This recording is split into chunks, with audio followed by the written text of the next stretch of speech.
The Albanese government is considering a policy to reserve natural gas as a possible longer-term solution to reduce energy prices.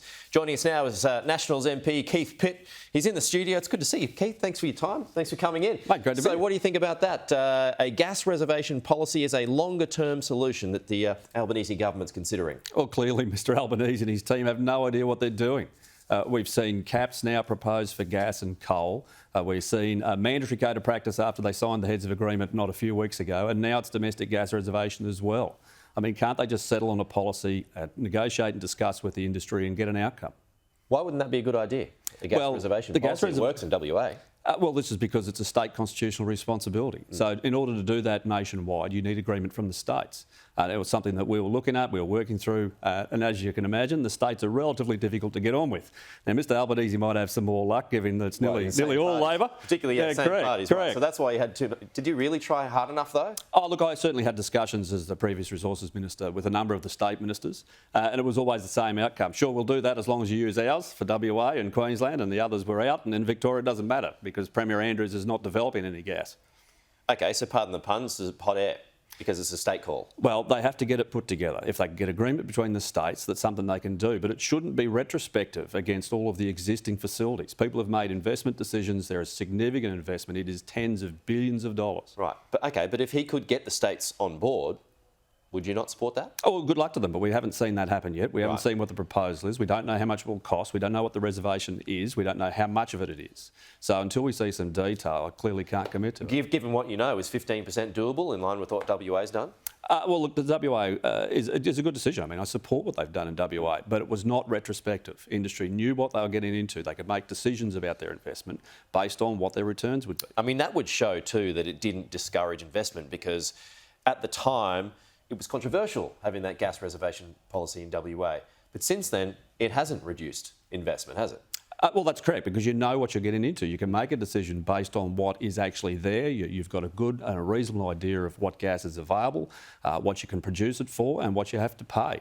Now, don't forget the Gladstone exporters were done under the Gillard government. They could have had those arrangements in place, but they didn't do it. In terms of potentially how long could it take to get that going, to make a reservation policy on the East Coast beneficial price-wise to people along the East Coast? Well, firstly, it shouldn't just be the East Coast. If you're going to do that, it needs to be nationwide. And this is one of the problems with the current proposal from the Albanese government. It doesn't apply to the Northern Territory at this stage. It excludes, my understanding from the documents that are available, it excludes the Victorian market, Sydney, Brisbane spot market. It is basically just trying to get gas from Gladstone to Victoria. Well, you'd have to find more gas, wouldn't you? Because so much of it is already under contract. Correct. But not only that, Victoria's got a prohibition on exploration of particular types. So they're not developing anything, and it's all someone else's fault. Right, so it'll take years. Oh, there's no doubt it'll take a substantial amount of time. OK, you mentioned some of these at the top of our chat. The Labor government wants to impose price caps on uncontracted gas and coal. There's the mandatory code of conduct that you pointed out as well, plus that big commitment to power bill discounts, totalling about $1.5 billion. Not for everybody. No, mostly along the East Coast again. So it is an entire package. It's not just one. It's one in all in. Will you support it? Well, that's a question to be answered by the Leader of the Opposition once we see the detail. But this is different rates in different states, depending on whether you're the Prime Minister's mate, I think, is the basic outcome. We still don't know who gets how much, in which area, who it applies to, and how many clips of the ticket will there be if this is done through the states and through retailers. How much is lost in administration cost? If you're going to give people support, just send them the cheque. So you're open to it? Well, we are looking at that, but I mean, Mr Albanese, I'm sure, will tie very bad policy to everyone getting a chocolate and then claim that the coalition doesn't support people getting chocolates. Right. Are you in danger of siding with gas and coal companies instead of households and small businesses? We will always fall on the side of good policy that is in the national interest. And what's being proposed is definitely not good policy. It is not in the national interest. OK, why? Well, let's look at what happened yesterday. Reports are there was $2 billion lost in the share market for some of these companies. They are Australian shareholders. They are Australian superannuation funds that look for returns. It's had an immediate impact. And we're now seeing companies like Woodside and others very concerned about where their investments are going to go and whether they continue. Right, but have they unnecessarily panicked? Because they were doing fine before the war. Well, they're certainly making good returns, but they have made investment decisions for tens of billions of dollars based on the playing field that was there at the time. Mr Albanese, he's not even moving the goalposts, he's moving the whole field somewhere else.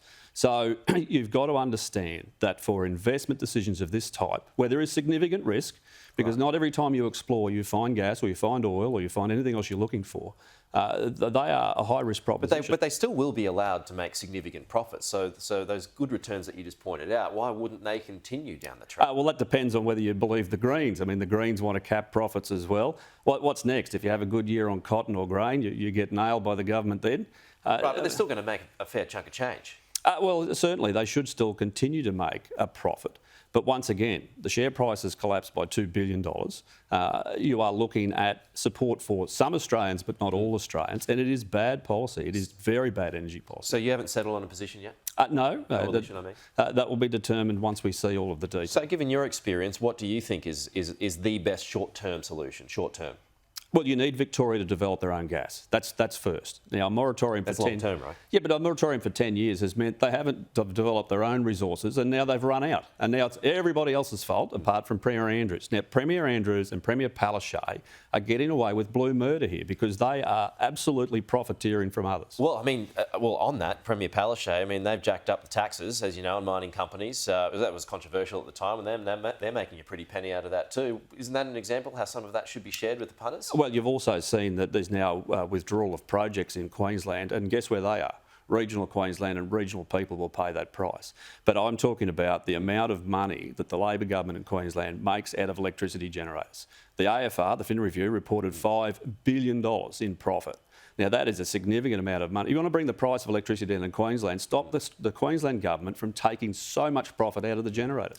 I should ask you as a Queenslander this, and completely changing topics now, Keith, as a Queenslander, this horrific story yesterday, how have you processed that over the past It's awful. I mean, there is an outpouring of grief in Queensland.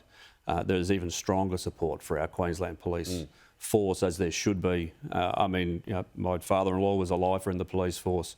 Everyone knows someone that works in the police force, whether it's their son, their daughter, their children, a brother, a sister, or a sibling. This is just a very tragic outcome. And look, I really feel for all the families involved. But for young police officers to be cut down in their prime, there are any number of police officers in the federal parliament, and we all know them personally. It affects each and every one of them. My thoughts and prayers are with all of them and with the force itself.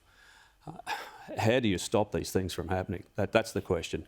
And every single day, a police officer puts their life on the line to keep us safe, and we should never forget that. Well said. Keith Pitt, good to see you.